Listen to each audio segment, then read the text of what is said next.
নমস্কাৰ প্ৰিয় দৰ্শক, আন এটা গুৰুত্বপূৰ্ণ ভিডিঅ'লৈ আপোনাক স্বাগতম জনাইছোঁ। সপোনত শাৰীৰিক সম্পৰ্ক কৰাটো শুভ নে অশুভ? ইয়াৰ দ্বাৰা কি সংকেত পোৱা যায়? ৰাতি শুই থাকোঁতে সপোনত যদি কাৰোবাৰ সৈতে শাৰীৰিক সম্পৰ্ক কৰা হয়, এই বিষয়ে আমাৰ হিন্দু শাস্ত্ৰবোৰে কি কয়?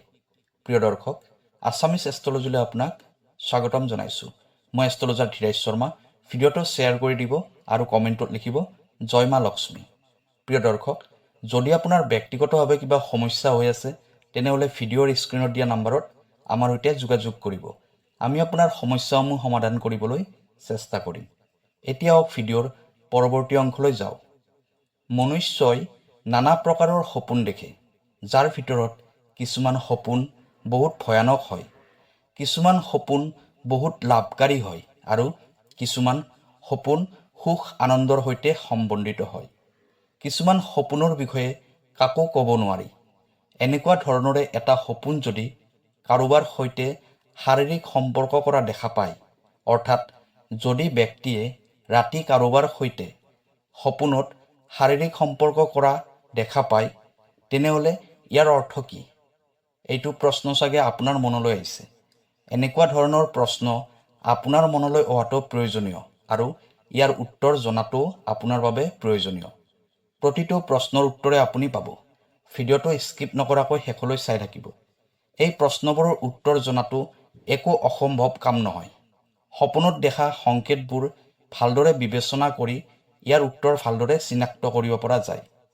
সপোনত শাৰীৰিক সম্বন্ধ বনোৱাৰ অৰ্থ শুভ তথা অশুভ দুয়োটাই হ'ব পাৰে, কাৰণ এইটো ইয়াৰ ওপৰত নিৰ্ভৰ কৰিব সপোনত আপুনি কাৰ সৈতে শাৰীৰিক সম্বন্ধ কৰিছে। শাৰীৰিক সম্বন্ধ কৰাৰ সময়ত আপুনি কাক দেখিছে? নিজকে আপুনি দেখিছে নেকি? যদি দেখিছে, কাৰ সৈতে সম্পৰ্ক কৰা দেখিছে? এই কথাৰ ওপৰত সাংকেতিক ৰূপ প্ৰদান হয়। মনুষ্যই দেখা সকলোবোৰ সপোনৰ অৰ্থ আমাৰ ধৰ্মশাস্ত্ৰবোৰত দিয়া হৈছে।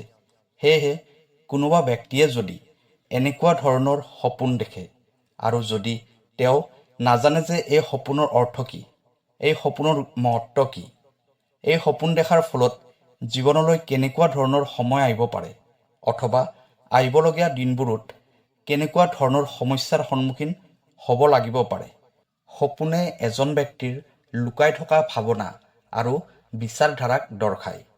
সপোনত সম্ভোগ কৰাৰ দেখাৰ অৰ্থ বেলেগ বেলেগ ধৰণৰ হয়, যিটো সপোন দেখা ব্যক্তিজনৰ ব্যক্তিত্ব আৰু ব্যক্তিগত পৰিস্থিতিৰ ওপৰত নিৰ্ভৰ কৰে। সম্পূৰ্ণ পৃথিৱীত মনুষ্যই একমাত্ৰ এনেকুৱা প্ৰাণী আছে যিয়ে কেৱল নিজৰ সুখৰ বাবে শাৰীৰিক সম্বন্ধ কৰে। আনফালে পৃথিৱীত লাখ লাখ জীৱ জন্তু আছে যিয়ে কেৱল প্ৰজনন তথা সন্তান প্ৰাপ্তিৰ বাবে শাৰীৰিক সম্বন্ধ কৰে। সেইবাবে মনুষ্যই নিজৰ সুখৰ বাবে বেলেগ বেলেগ মানুহৰ সৈতেও শাৰীৰিক সম্বন্ধ কৰে, যাক তেওঁ পচন্দ কৰে তথা যাৰ প্ৰতি তেওঁ আকৰ্ষিত হয়। সম্ভোগ এটা সংবেদনশীল বিষয় হয় আৰু দৈনন্দিন জীৱনত ইয়াক অৱহেলা কৰাটো অসম্ভৱ। কিন্তু কেতিয়াবা কেতিয়াবা এই বিষয়টো আমাৰ সপোনতো আহে। সপোনত অচিনাকি ব্যক্তিৰ সৈতে শাৰীৰিক সম্বন্ধ কৰাৰ অৰ্থ কি? সপোনত প্ৰেমিকাৰ সৈতে শাৰীৰিক সম্বন্ধ কৰাৰ অৰ্থ কি হয়? যিকোনো ব্যক্তিয়ে সপোনত শাৰীৰিক সম্বন্ধ কৰা বহুতবাৰ দেখা পায়।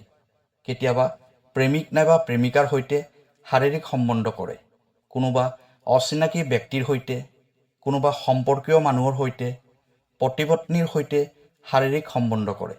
কিন্তু এই সকলোবোৰ শাৰীৰিক সম্বন্ধ কৰা সপোনৰ অৰ্থ বেলেগ বেলেগ হয়।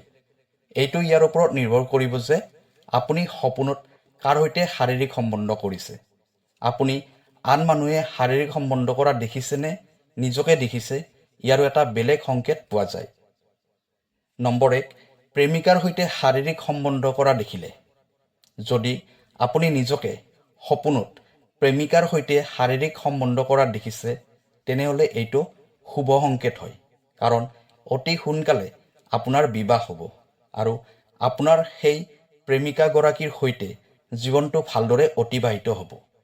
কিন্তু কোনোবা ছোৱালীয়ে যদি এনেকুৱা সপোন দেখা পায়, অৰ্থাৎ কোনোবা মহিলাই যদি নিজকে সপোনত তেওঁৰ প্ৰেমিকৰ সৈতে শাৰীৰিক সম্বন্ধ কৰা দেখা পায় তেনেহ'লে সেই মহিলাৰ বাবে এইটো অশুভ সংকেত হয়। বিবাহৰ আগতে ছোৱালীয়ে এনেকুৱা সপোন দেখাটো তেওঁৰ বাবে হানিকাৰক হয়। নম্বৰ 2, স্বামীৰ সৈতে শাৰীৰিক সম্বন্ধ কৰা দেখিলে। যদি কোনোবা মহিলাই তেওঁৰ স্বামীৰ সৈতে নিজকে সপোনত শাৰীৰিক সম্বন্ধ কৰা দেখা পায় তেনেহ'লে এইটো তেওঁৰ বাবে শুভ সংকেত হয়। কিন্তু ইয়াৰ অৰ্থ এইটোও হ'ব পাৰে যে সেই মহিলাজনীয়ে তেওঁৰ স্বামীৰ সৈতে সন্তুষ্ট নহয়, সেইবাবে স্বামীৰ সৈতে সন্তুষ্ট হোৱাৰ ইচ্ছাত তেওঁ এই সপোনটো দেখিব পাৰে। সাধাৰণতে এনেকুৱাই হয়।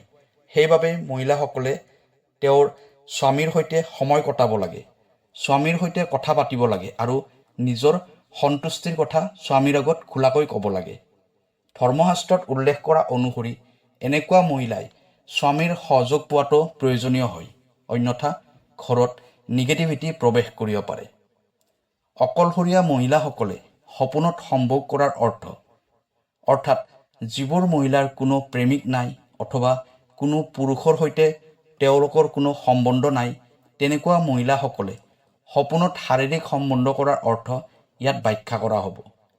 এজনী অকলশৰীয়া মহিলাই যদি সপোনত কাৰোবাৰ সৈতে শাৰীৰিক সম্বন্ধ কৰা দেখা পায়, ইয়াৰ অৰ্থ বহুত ক্ষেত্ৰত পজিটিভৰ প্ৰতীক হয়, অৰ্থাৎ সেই মহিলাজনীৰ বিবাহ বহুত ওচৰ চাপি আহিছে আৰু আহি থকা দিনবোৰ তেওঁৰ বাবে বহুত সুখ আনন্দৰ দিন হ'ব। সপোনত অবিবাহিত মহিলাই কোনোবা প্ৰসিদ্ধ ব্যক্তিৰ সৈতে সম্ভোগ কৰাৰ অৰ্থ এইটো হয় যে তেওঁৰ জীৱনত কোনোবা নতুন বন্ধুৰ আগমন হ'ব আৰু এই সপোনটোৱে তেওঁৰ বহুত ক্ষেত্ৰত সামাজিক সম্বন্ধবোৰৰ ক্ষেত্ৰতো এটা ইংগিত দিয়ে। এই সপোনটোৰ অৰ্থ এইটোও হয় যে এটা বিলাসী জীৱন। অকলশৰীয়া মহিলাই সপোনত সম্ভোগ কৰাৰ অৰ্থ এটা বিলাসী জীৱনৰ সংকেত দিয়ে, অৰ্থাৎ সেই বিলাসী জীৱনটো তেওঁ ভৱিষ্যতে লাভ কৰিব পাৰিব আৰু সুখ আনন্দৰে এটা বিলাসী জীৱন পাৰ কৰিব পাৰিব। স্বাধীনভাৱে জীয়াই থকাৰ অনুভৱ।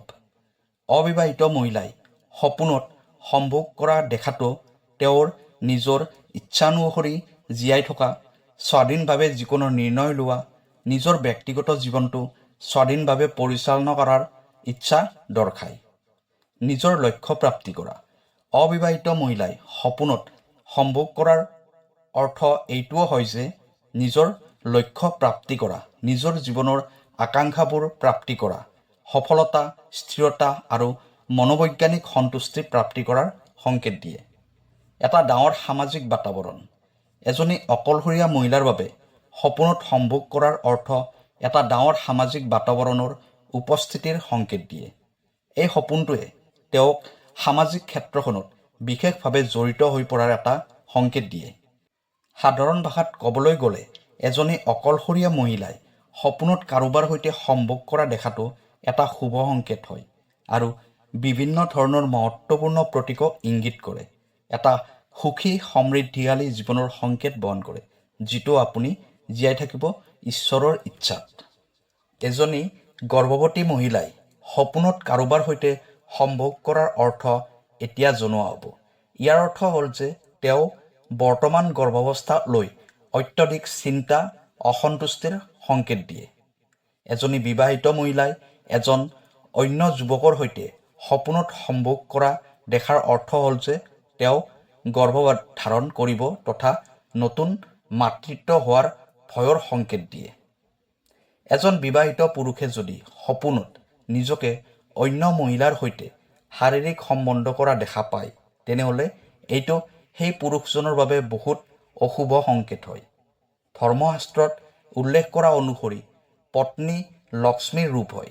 সেয়েহে যদি আপুনি ঘৰৰ লক্ষ্মীৰ বাহিৰে আন মহিলাৰ সৈতে এনেকুৱা অৱস্থাত সপোনত দেখা পায় তেনেহ'লে এইটো আপোনাৰ বাবে হানিকাৰক হ'ব পাৰে। আপুনি জীৱনত আৰ্থিক সমস্যাত ভুগিব লগা হ'ব পাৰে, ধন টকা পইচাৰ অভাৱ হ'ব, ব্যৱসায়ত লোকচান হ'ব পাৰে। সপোনত স্বামীৰ সৈতে শাৰীৰিক সম্বন্ধ কৰাৰ অৰ্থ শুভ হয়। অচিনাকি যিকোনো ব্যক্তিৰ সৈতে সপোনত শাৰীৰিক সম্বন্ধ কৰা দেখাটো ল'ৰা নাইবা ছোৱালীৰ বাবে শুভ হয়। প্ৰিয় দৰ্শক, ভিডিঅ'টো কেনেকুৱা লাগিলে জনাব। কাইলৈ আকৌ লগ পাম। ধন্যবাদ।